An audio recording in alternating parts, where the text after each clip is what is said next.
Қайырлы күн баршаңызға, каналыма қош келдіңіздер. Бүгін сіздермен лағман тестасының үй жағдайындағы ең оңай, ең қарапайым жасалу жолымен бөлісетін боламын. Видеоны соңына дейін қарап, каналыма жазылуды ұмытпаңыздар. Қамыр илеу үшін бізге алдымен ұн, жылы су және тұз керек. Ұн міндетті түрде жоғары сортты болғаны дұрыс. Алдымен жылы суға тұзды жақсылап ертіп аламыз да, үйдегі адам санына қарай мөлшерленіп алынған ұнның үстіне құйып, жақсылап тұрып қамыр илейміз. Қамырымыз өте қатты және өте жұмсақ болмау керек. Егер өте қатты болса, онда созылмай үзіліп кетуі мүмкін. Ал өте жұмсақ қамыр тез жабысып қалады және қайнаған кезде езіліп кетеді. Сол үшін қалыпты етіп илеуіміз керек. Енді осылай біріктіріп алған қамырымызды пакетке орап, бірнеше минуттан тындырып, қайталап басып, солай бірнеше рет қайталаймыз.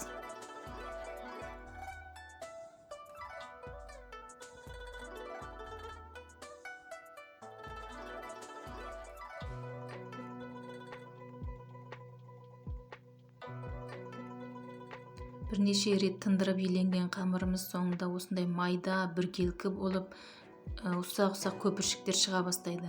Сол кезде иленіп дайын болғаны. Енді осы дайын болған қамырды алақанымызбен басып, кішкене жұқалап, сопақша етіп формаға келтіріп аламыз да, үстіне аздап сұйық май жағып, бірнеше бөліктерге бөліп аламыз.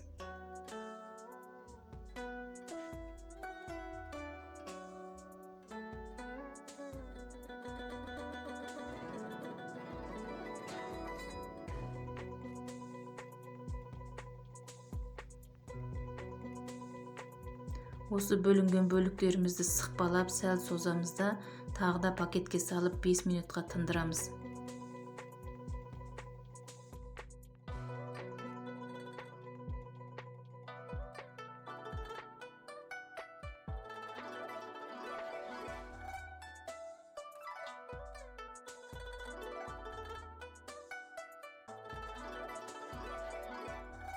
Енді осы тынып дайын болған қамырымызды бір-бірден алып, тақтайға осылай алақанымыздың көмегімен ысқылап соза бастаймыз.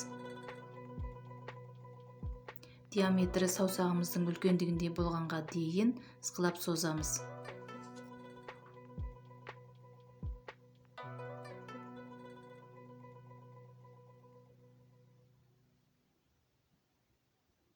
Дайын болғанда алдын ала дайындап қойған тарелкамызға немесе өзіміздің ыдысымызға салып, арасына сұйық май жағып отырамыз. Сұйық май кішкене көбірек жағуымыз керек, арасына міндетті түрде сіңуі керек. Әйтпесе тестамыз бір-біріне жабысып қалады. Келесі екіншісінде солай ысқылап созып, бірінің үстіне бірін қойып, орап осылай май жағып отырамыз. Майды сыртына, жан-жағына толықтай жағу керек.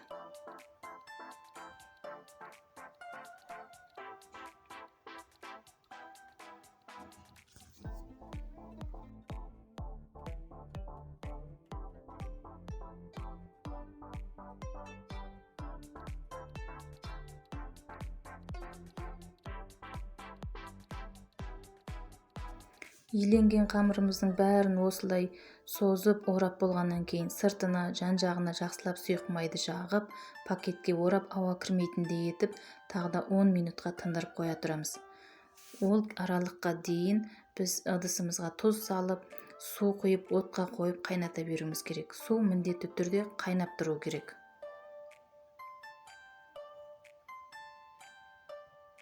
Енді тынып дайын болған қамырымызды бірден соза бастаймыз.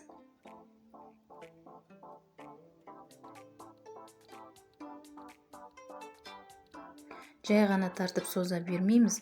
Олай істесек, қамырымыз формасы төртбұрыш болып немесе жалпақ болып, дұрыс болмай қалуы мүмкін. Екі саусағымыздың көмегімен осылай ширатып отыруымыз керек. Саусағымызды тынбай қозғап отыруымыз керек. Сонда қамырымыз жұмырланып әдемі болады.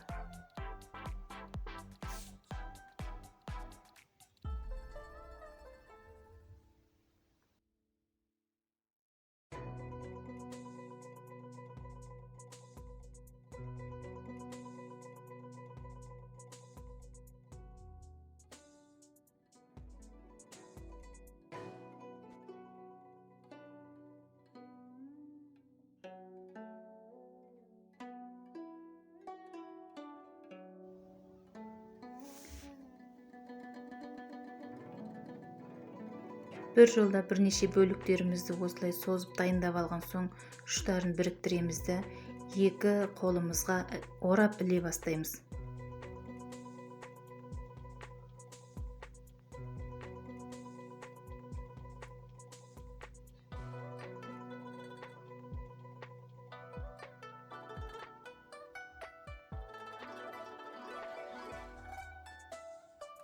Бәрін осы видеода көрсетілгендей екі қолымызға орап іліп алғаннан кейін жақсылап тұрып тақтайдың үстіне ұрып созамыз.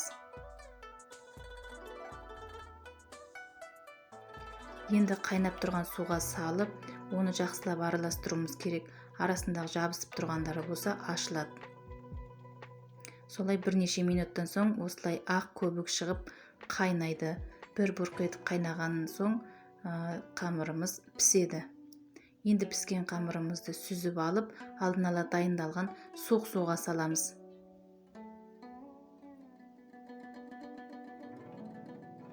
Суық суда 1 минуттай ұстаймыз да тарелкамызға сала беруімізге болады.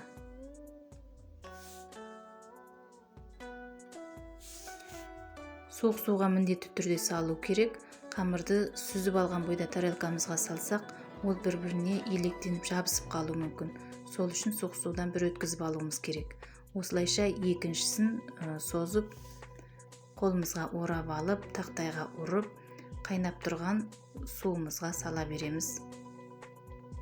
Піскеннен кейін сүзіп алып, суық судан бір өткізіп, тарелкамызға саламыз.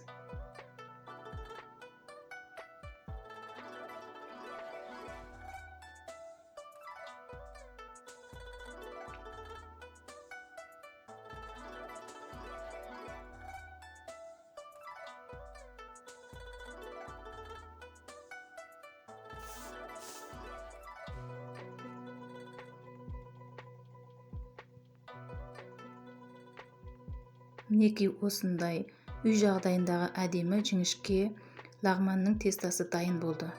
Тестаға ешқандай да жұмыртқа қосудың немесе сұйық май қосудың қажеті жоқ, өте қарапайым.